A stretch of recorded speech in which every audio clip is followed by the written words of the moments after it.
After 14 episodes, 2 different filming dates, a global pandemic, almost daily nasal swabs at filming, sweaty masks, and gallons of hand sanitizer, we finally know who has the best wedgelets. That's it. We finally have a BattleBots Champion for the season. I've warned you 13 times by now, but just in case you're new here, warning, major spoilers ahead.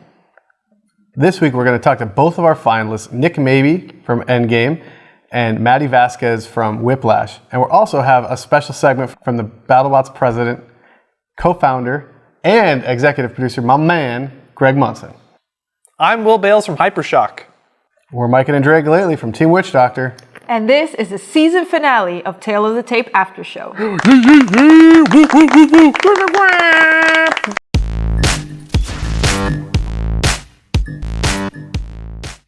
Welcome to the Tale of the Tape After Show. Let's get started with one last 30-second recap. Woohoo! 30 seconds on the clock!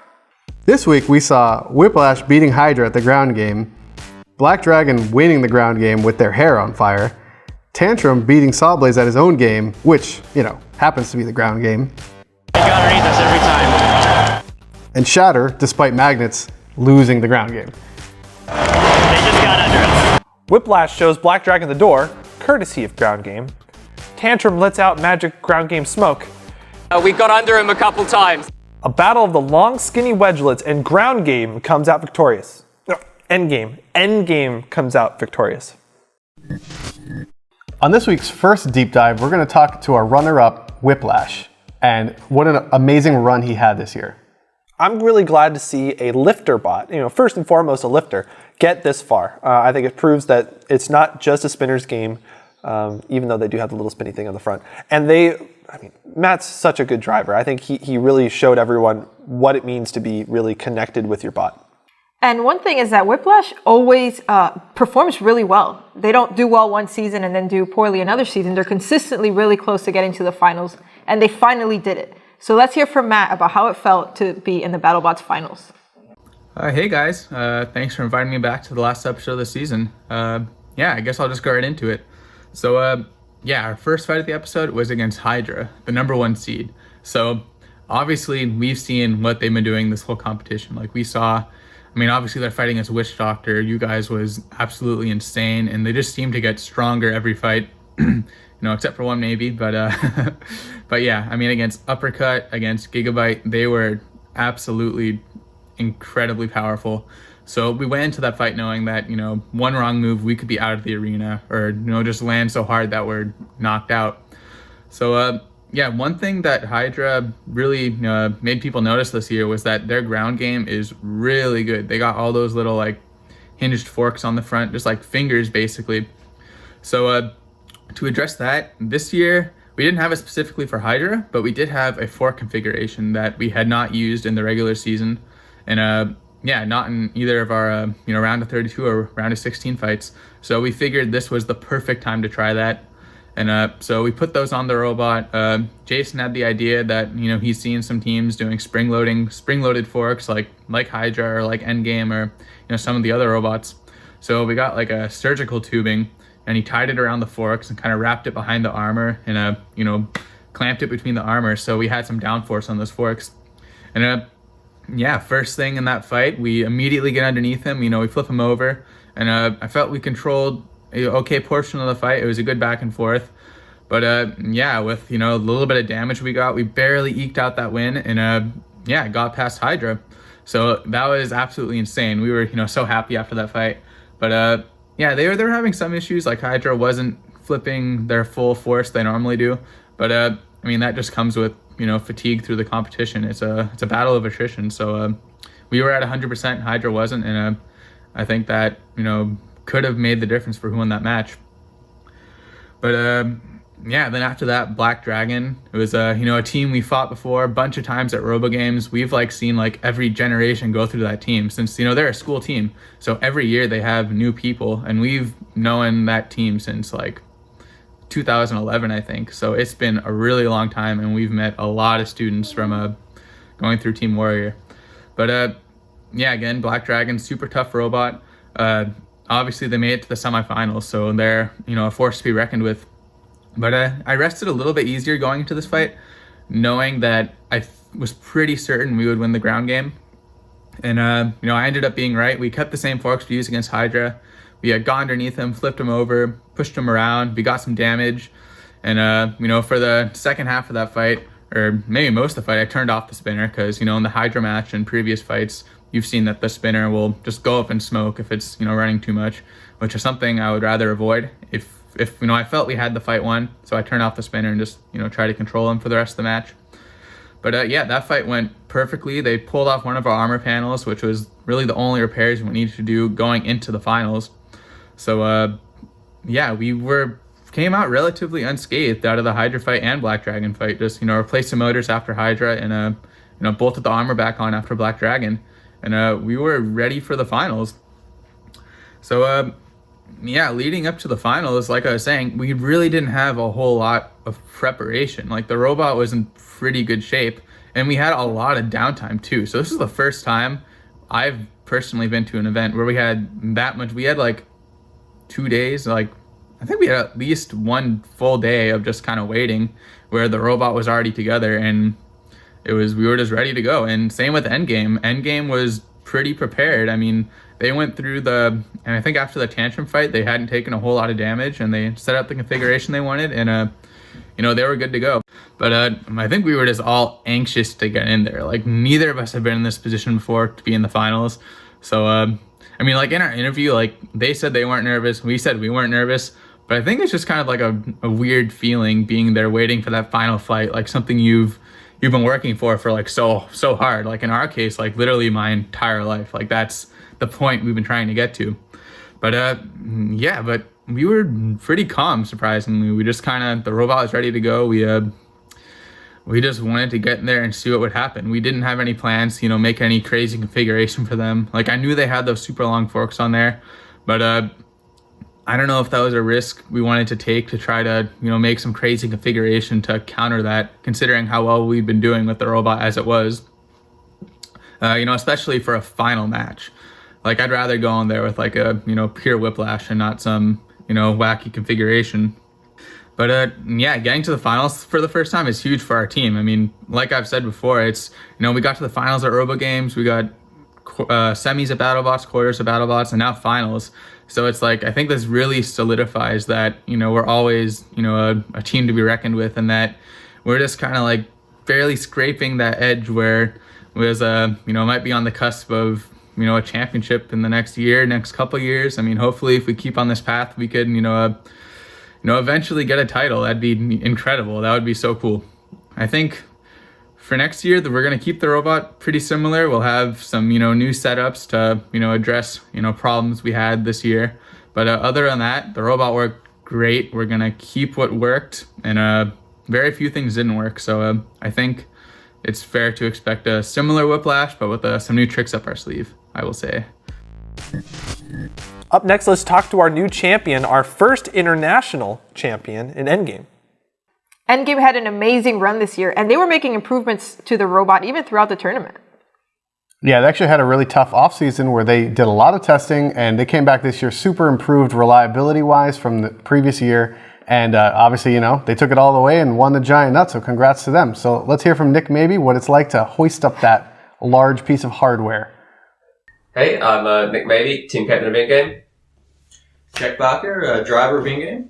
I'm Shane DeRoke, I do the electronics for Endgame. And this one is our newest team member, the giant nut. Leave it in. It's great. It's perfect. Okay. Yeah, so for the first two fights in the episode, Shatter and then Tantrum, we're coming into the Shatter fight with a big rebuild after Rotator. Rotator really messed us up, right? Mm-hmm. And we noticed that one of our weapon motor drivers was just not running. It was trying for a half a second, and then it would just give up every single time. And that had been that way ever since Bloodsport set us on fire. We'd been running on one weapon motor. Yeah, because we replaced that speed controller because that one got burnt up. And then the new one just had a little electrical fault that meant that every time it was starting up, it was just resetting every single time. So it basically wasn't helping us at all. And we discovered this in the morning before Shatter, and that day we had to fight both Tantrum and Shatter on that same day. So we were scrambling in the morning to both prepare our setup for Shatter, and then also fix our weapon. So the Shatter fight was really the first time we had our weapon humming for like a good amount of time. It turns out we're not allowed to do that because at the end of the fight, we opened the box up and there were like the wires of the battery were like full, like the insulation was like full mounted, and sparks were like zipping between the battery connectors, like as we were trying to like unhook them and pull them apart. It was pretty stressful. Pretty close to catching the weapon system on fire. Oh yeah, and they were like those batteries were drained like well beyond dead. Like there was nothing left in those batteries. About $1,500 worth of batteries just toast, just from our spinning. So yeah, next year we need bigger batteries. Yep. Yeah. Yeah, so when we were lined up for the Tantrum fight, we found out only after the fact that they have magnets underneath. Yeah, like in line. So like we'd already waited, we'd picked our configuration, no chance to change, and then we learned that they had magnets, so it was a bit stressful. I think if we'd known they had magnets from the start, we would have probably put on something more similar to the Shatter armor, with better lead-in on the forks to sort of peel them off. I think that's why he really got under us a lot during the beginnings of that fight. We had to actually like rip off his forks before we could start getting under him. It wasn't until we knocked up on those forks that we really started like getting under him each time. Yeah, so we didn't take much internal damage from Tantrum. His weapon smoked out real early, which meant he was not capable of really dealing that much damage to us. It's probably a bit of a shame, I think, for Aaron that it smoked out. We don't really know why that happened. It was really quite confusing. Hey, we've got the question a lot recently, what happened to our weapon against Endgame? So, in true Tantrum fashion, self-inflicted damage happens a fair amount. So, I'm going to poke inside the robot here in front and show you what's up. So you can see these 3 wires? Those actually run up to our hub motor in our weapon. So as this travels back and forth, they're what get power to the weapon. Then this setup at the back, that's our service keys that we've had some issues with in past fights. There's a little rubber bumper here. You'll notice it's not right here anymore. One of the retracts early on the endgame fight actually managed to break off, and you can see the screw still in there, but the rubber bumper isn't anymore. It fell down in that cavity, so when we brought the weapon back, the wires didn't really have the proper place to go. And what that did, just let me pull this out gently, there's a 3D printed part right here that broke and let a lot of stuff touch each other that should not touch each other. And that's what ended up blowing up the speed controller. And when you blow up that speed controller, we can't spin. It powers the receiver for punch and self-right as well. So after we had that, they flipped us on our back. End of the game for us, pun completely intended. Giant congrats to the endgame crew. You came better prepared to that fight than we did. Congrats on the giant nut. So leading into the Whiplash fight, we put all of our brand new parts in the self-rider so there would be no fatigue. We put a little roller on the end to make it a little easier for it to self-ride. But we were also so confident that we put a message on the bottom of the robot. Oh yeah. For Team Whiplash. Yeah. Because there was a good chance if we went over it. Yeah, We'll never know. Yeah. I reckon we would have been able to self-right at least a couple times. The problem would be if Whiplash got into us while we were self-riding. Yeah. It wasn't reliable enough to take a hit while self-riding. So we didn't want to flip.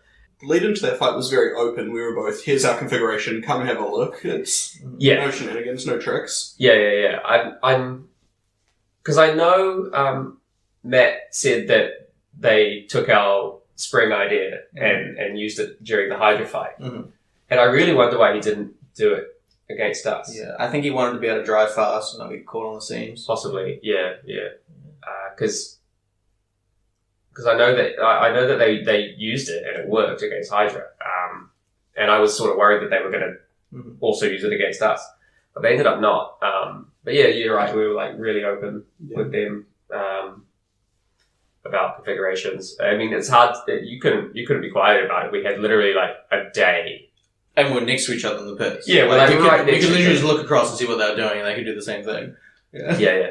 My favorite thing though was watching, because we're obviously next to each other in the pits, and Matt is being interviewed, and I see him like miming us lifting our side, and I'm just thinking, no, Matt, we're not going to be doing that. Yeah. Then the night before that fight, we had the robot in the test box, testing different weapon speeds, and Shane's running around the test box, and I'm trying to face him to make sure we're not gyring too much. He's like running around the test box, and I'm just pointing the robot at him the whole time to see how much it's going to gyro. I think you probably do that without Shane. But I wanted a bit of practice of pointing at something. I don't think I'm as fast as Whiplash. Yeah, so one of the stories for that fight is we have a lot more power, even in Drive. The stats on the show didn't show it, but we have a lot more power in every system. The trade-off is the brushless reliability. Yeah. So, I mean, obviously, Whiplash is a brushed robot and we're a brushless robot, and that just means that, like, our power-to-weight ratio in our motor systems is just, like, so much higher. If you want to know more, check out the technical T-Rex video. We're the first international team to hold the nut, which is a pretty good feeling. Yeah, New Zealand tends to, like punch up above our weight a lot for a lot of things, right? Mm-hmm. Yeah, we generally do pretty well. I recently learned, Shane, that the nut is actually a metric thread. Yep. So I think it's much more at home here in New Zealand than it would be in the States. Mm-hmm. They should keep making the metric thread. So yes. Yeah. Exactly. I mean, they met as well because they're all coming back here. All right now.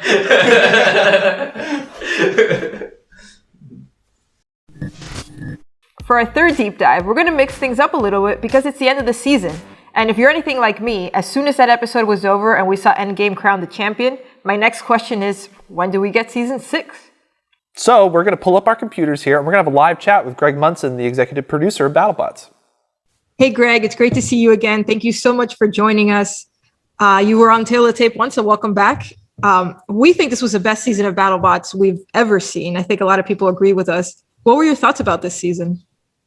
I totally agree. I think this was a fantastic season for many reasons. Probably the main one is because all the builders were ready to go in April or March or whenever it was. And then suddenly, you get the call, no, we're not doing it. Sorry. Maybe we'll do it in June. And you get the call, no, we're not going to do it in June. Maybe we'll do it in, and it keeps getting pushed down the road because of COVID. And finally, we did it in October. So while it didn't give every builder a lot more time to get their robots ready, it did give a good amount of the build community a lot more time to test and build and get spares ready.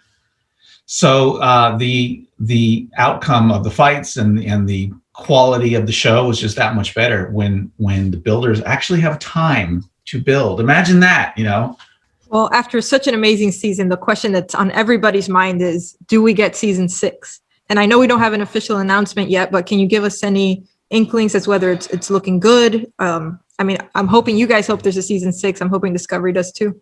Okay, so everyone should knock on wood right now. Everyone do it. You at home do it as well. But yeah, it's looking great. It's looking great. The ratings were the best ever on Discovery Channel this time around. It seems like, of course there's a pandemic and more people are watching, so that helps TV ratings. But it also seems like maybe this fall timeline and Thursday night is a good night for us. So it worked out great. So network is happy. We don't have an official green light yet, but we are moving forward as if we do. We're being proactive. The build community already knows that the registration site is open, registration.battlebots.com. People are applying. There's a note on there to try to get your applications in by the middle to end of March. We'd love to have them in by March 15th, but if you need to get them in by like the end of March, that's great. Because while no official meetings have been set, I think the selection committee is going to start to cull through all of the new applications and start looking at them and picking around April-ish. That's awesome. We're super excited to hear that news. With this kind of this season ending, do you see any significant rule changes for next year? Maybe arena changes or rule changes, judging criteria changes? There's going to be no more corralling. We're totally fine if you make an attachment to try to trick your opponent. That's part of the game, and it always has been, and that's great. But you can't use it to just push someone into a corner and stay there and not do anything. So yes, you can pin, but we'll figure out the language. But you're not going to be able to corral and just once the ref says back off, you got to back off. There'll be some sort of mechanism the judges can use that if you never ever use your functioning active weapon ever, and all you do is wedge the whole fight, they can deduct points from certain categories. Not sure which those will be yet, or maybe multiple categories. But I mean, BattleBots for so long has been the seesaw in terms of when the judges are voting on aggression and damage, it's been the seesaw, like, okay, you have to use your active weapon to get all the damage points. That was back in the ABC days. But then robots like Duck, Sawblaze had a pretty good fight where he lost because he was just wedging the whole time. There's been fights like Black Dragon versus Texas Twister, where Black Dragon fought valiantly but without his weapon because he lost it in the first couple seconds of the fight. So we take that in consideration, and we're trying to balance it, find this sweet spot between you got to destroy things and use your active weapon effectively. But if stuff happens during the fight and you have to resort to wedging and pushing and shoving, as long as you do that aggressively and actually cause some real damage, you should get some damage points. You should. But we don't want to see someone never, ever use their weapon willfully. I'm not going to use it. The other thing is configurations. There's a lot of teams who have this configuration with this wedgelet, with this vertical spinner, or this undercutter, and this, and they're fighting a team who does the same exact thing, and they play chicken for hours. Oh, I'm going to change to this wedgelet. Oh, let's go back and change to this wedgelet. Oh, they went and changed that wedgelet. Let's go do this. And our poor pit crew, who's run by Jax, who we all know who's amazing, is going crazy. I need to get you out into the arena to film a TV show that is going to go into overtime in an hour, and you guys are playing chicken with your configurations. You're driving me crazy. So we actually had one instance where two teams were just playing chicken, and I said to them, look, by 10 o'clock tonight, because you guys are fighting first thing in the morning, send me a picture of your config. And they did. And even in the morning, one team changed their config. It was Well, speaking of what builders want, one thing the builders really wanted in past season was a new, stronger BattleBots floor, because it kept getting messed up. It actually, changed the outcomes of some fights. So this year, you guys designed a beautiful new floor, held up a lot better. And the consequence of that was especially prominent in the last episode, that robots' wedgelets got bigger and bigger and bigger. Like you said, all these engineers are figuring out, how to play the game, as the game changes. So do you have any thoughts on infinitely long wedgelets in these matches? It's something that we have to keep an eye on very carefully. I was warned by Marco from Minotaur that wedgelets became basically the way you win in the Brazilian competitions. And he says, Greg, watch out, because wedgelets are coming to America, and it's going to be how you win. And I don't want to say that I know anything, but if you look at the end game versus Whiplash fight, I mean, Endgame had those long wedgelets. Matty Vasquez certainly knows how to drive, but those, so it's something we have to watch very carefully. Now, Trey has always had these whack-a-moles that pop up out of the floor, and I don't like them. And a lot of the folks on the production side, like Aaron, I think doesn't really like him either. I don't want to speak for Aaron, but now I'm kind of thinking Trey's right. Maybe the whack-a-moles need to be employed a little more, or something like that. So, because I've seen stuff online on Facebook, fans saying the floor is terrible, and it's like, are you kidding me? We just fix the floor. The floor is amazing, but if everyone puts sharper and sharper razor blades on the front of their wedge, then they're always going to get stuck on something, especially if Tombstone fought before you. Exactly right. So the ground game should not win BattleBots. Now, does that mean BattleBots is going to say you can't have a wedgelet more than this, or you have to cut off or be a quarter inch off the ground? We don't want to do that. We don't want to put these handcuffs on the builders. What we'd rather do is you can build what you want under certain limitations, of course, but we'll adjust the arena to screw with you if the wedgelets become too much of the thing that wins. Another modification we're going to do to the BattleBots that we're thinking about is, the arena outs are fantastic. We love that.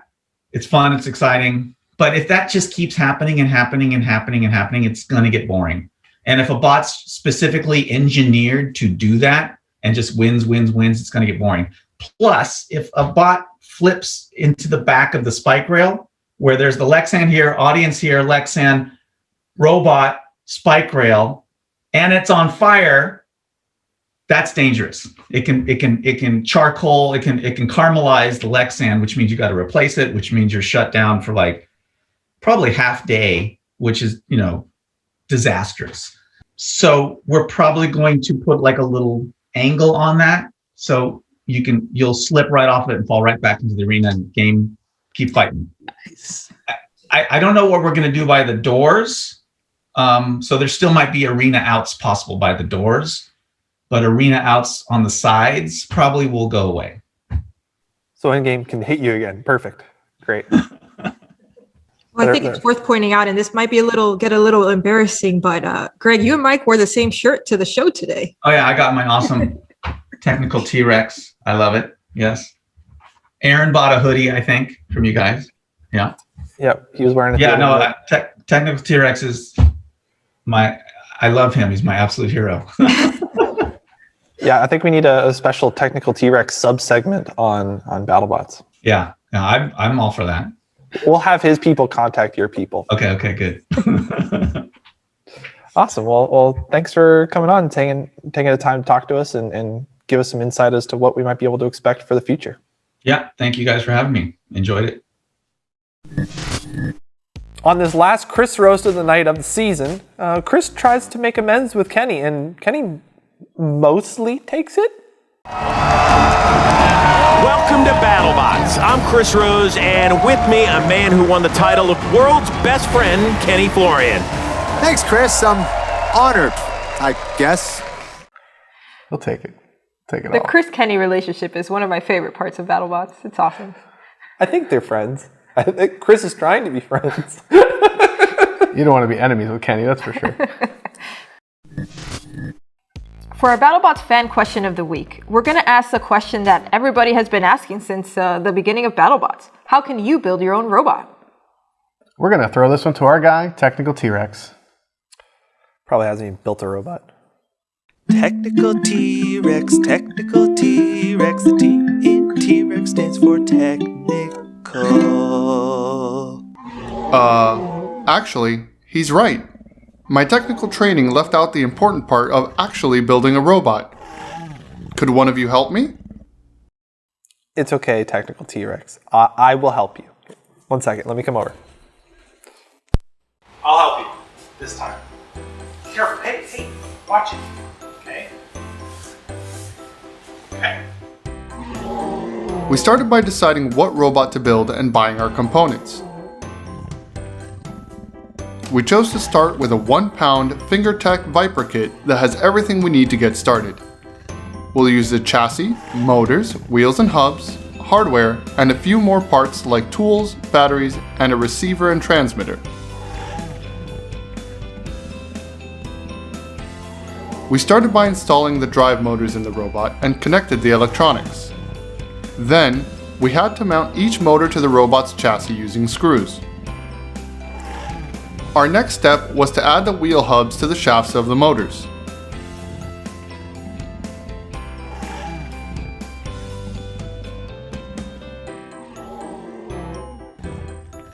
Now, we get to mount the wheels to the hub.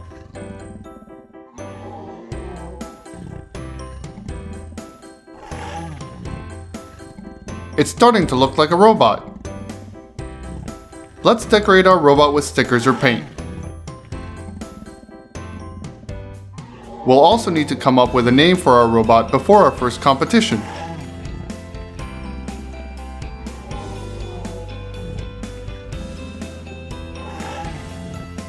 We can add weapons or attachments to our robot to help us win battles. Just like our favorite robots on the TV show. Before we connect the battery, we need to make sure we follow the instructions and do everything safely. Once we plug the battery in, we're almost ready to turn on the robot.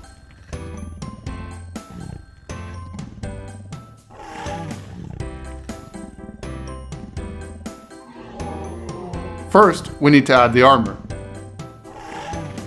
We'll attach it using screws to make sure it can take some damage. It's okay if you need help with some of the steps like I did. Building robots is easier as a team. Even different teams help each other all the time. Now we're ready to drive the robot.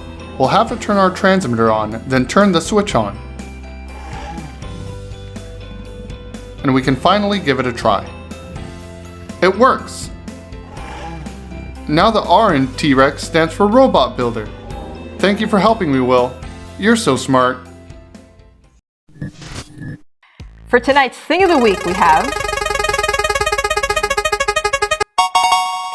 Thank Yous of the Week. That's a new one. Yeah, and for our season finale, very appropriate. I think we were all in a boat where we thought BattleBots wasn't going to happen this year. With the pandemic and the postponement, BattleBots really worked miracles to make this happen, and we could not be more grateful for them because this was our little slice of normal for the year, and it's a blast to see all our friends, especially in a year like this. And also a special thank you to Chris Rose, who did the pre-show interviews, he did the no-filter interviews, and he really helped with all the engagement on a year that we couldn't have a live audience. Chris has been great. But the show wouldn't be anything without the builders themselves. All the teams that made it to filming this year, you made sacrifices, you went out of your way to do something that we all love, but you did it for the fans, you did it for the show, and so thank you. Thank you for being on our show and helping us, and just being part of the community and being wonderful. And finally, we want to thank all of you fans for watching our show and sticking with us and BattleBots, even though there was a 6-month delay, a pandemic, and a lot of other delays, and just, non-normal life for the last year, basically. So we just want to thank you, and because of that, we actually have a little bit of a montage for you from all the builders to you guys. So thanks. Hi, this is Jen from Hijinks. I just want to say to all the fans out there, thank you. Thank you for supporting us online when we couldn't be together in person. Thank you for following the builds and showing love to your teams. Thank you to everyone from Team Beta. Thank you from Team Black Dragon. Hey BattleBot fans, Victor Soto here from Rotator. I wanted to thank you for sticking with us through this tough year. To all the BattleBots fans out there, thank you. And to all of Sub-Zero's fan, love you, Mom. Thank you from Team Huge. From the whole Tracer team, thank you. This is Zachary Lytle and Commander Snips from Team Scorpios. And from all of us on the team, we'd like to thank the fans. Just a big giant thank you to all the fans this year. Myself, Tantrum, and the whole team, we're very appreciative of all the support. See everybody in Season 6. Hey, I'm Leanne, and on behalf of all of Team Valkyrie, we wanted to thank you for watching and see you next year. Hey everyone, it's Matthew Spurk from Team Kraken. Just want to say thank you to all the fans for supporting us this year. Hey guys, thank you from Team Warzy. Bye-bye. Hey there fans, from Aberrant Robotics and P1. We missed you this year. Thank you for your support throughout this entire season. From all of us here at Bots FC and Shatter, I wanted to say thank you to all the other teams and the crew at BattleBots who helped put on a great 2020 season in the midst of a crazy year, and especially to all the fans who stuck with us through all the delays. Thank you. Thank you. Thank you. Thank you. Thank you. So thank you guys for watching. We hope you enjoyed an amazing season. Thank you for telling your friends about BattleBots and bringing in new fans. I can't wait to see you this year. From the bottom of my heart, thank you. And we hope to see you in the stands again in 2021. It wasn't the same without you. We hope to see you in the stands for Season 6. And I hope you enjoy next year, and hopefully we can make a better run for the giant nut.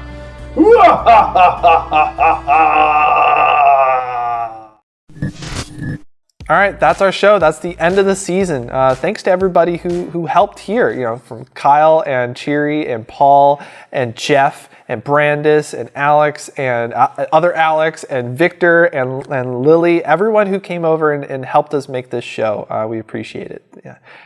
It's been a lot of fun. Thank you to the fans for watching. That's what makes it worthwhile. And don't forget to follow all your favorite teams. They're already starting on the next versions for season 6, whatever that may be. So until then, thank you. And here's one more montage for you.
Tail the Tape, episode 14, grand finale, part 1. Everybody's friends again, Chris and Kenny, Will and Technical T-Rex. Let's not get ahead of ourselves, okay? He's still a monster. He needs to be stopped. Drop to the ground. Okay. The ground game. Chris Drop it to the floor, make that ground game. Turn him with my widgets. Sorry.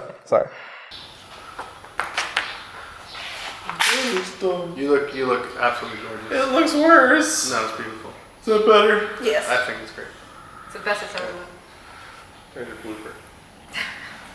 Techno T-Rex, Techno T-Rex, the wax, the Techno.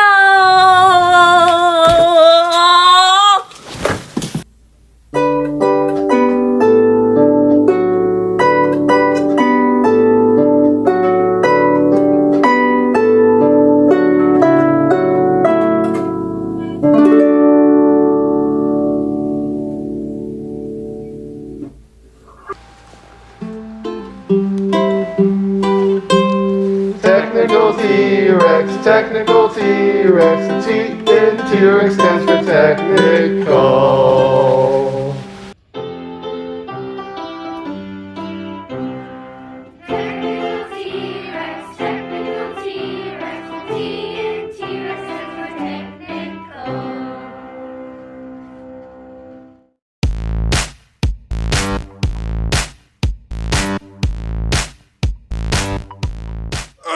Technical T-Rex. Morty. Fucking T-Rex. Who the is this T-Rex hack? Oh, geez, Rick, just leave him alone. He seems pretty smart.